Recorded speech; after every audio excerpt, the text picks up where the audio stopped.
शादी को 2 साल हो गए, महिला गर्भवती नहीं हो पा रही। मैडम प्लीज़ मेरी जो साथी है ना उसके टेस्ट करवा दो, प्लीज़ मेरी साथी को एक बार चेक कर लो कि इसके अंदर क्या दिक्कत है, इसको कोई दवाई दे दो ऐसी जिससे कि ये जल्दी प्रेग्नेंट हो जाए।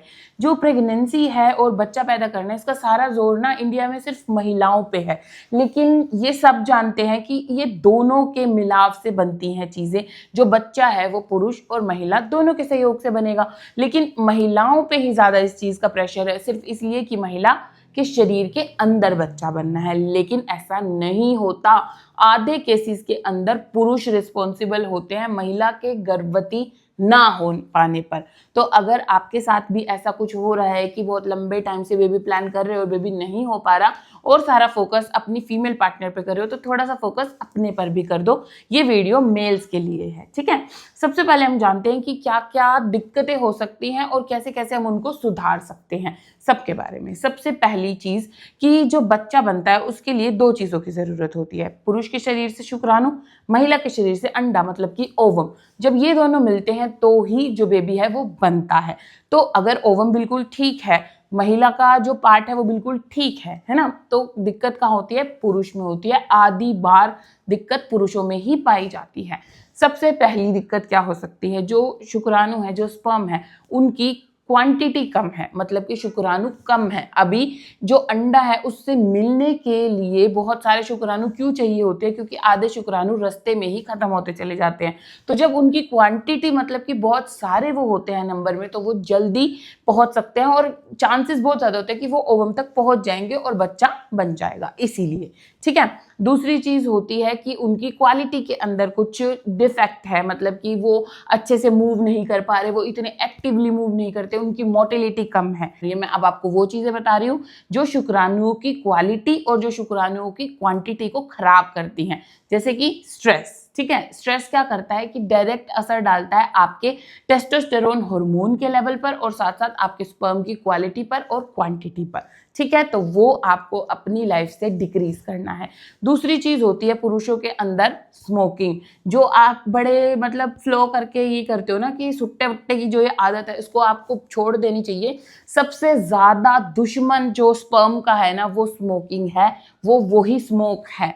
तो ये सबसे ज्यादा असर डालता है आपके किस पे? शुक्राणुओं पर। और जब शुक्राणु ही ठीक नहीं होंगे तो बच्चा कैसे बनेगा, है ना। तो वो आपको कम करनी जरूरी है आदत। उसके बाद शराब का सेवन, वो भी इक्वली असर डालता है, बहुत ज्यादा असर डालता है इस चीजों पर।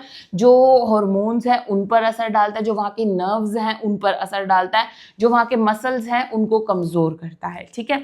उसके अलावा जो चौथी चीज होती है वो क्या होती है? अगर आप बहुत ज्यादा ओबीज हो, मतलब कि आपका जो वजन है वो जो नॉर्मल बीएमआई है उससे ज्यादा होता जा रहा है, आपकी जो जिंदगी है उसके अंदर एक्टिविटी बिल्कुल खत्म होती जा रही है, तो वो आपको नहीं करनी है।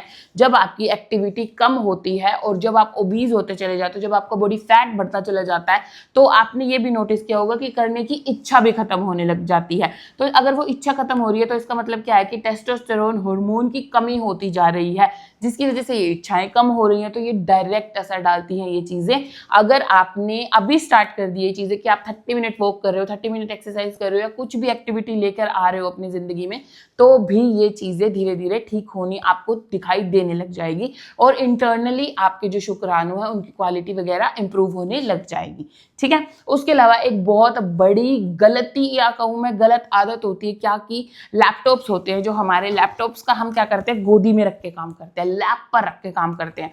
वो आपको बिल्कुल भी नहीं करना चाहिए, क्योंकि जो इसका ये पार्ट होता है ना, जब हम इसको चलाते हैं तो इसमें से हीट निकलती है। जब हम डायरेक्ट हीट के कॉन्टेक्ट में ले आते हैं अपने किस पार्ट को, जो नीचे के पार्ट होते हैं, जो पुरुष के ऐसे पार्ट होते हैं जहां पर जो स्पर्म है, जो शुक्राणु है वो बनते हैं, जिनको बोलते हैं टेस्टिकल्स, वहां पर हीट लाने से जो क्वालिटी है जो स्पर्म की वो खराब होती है और उन पर बहुत गलत असर पड़ता है।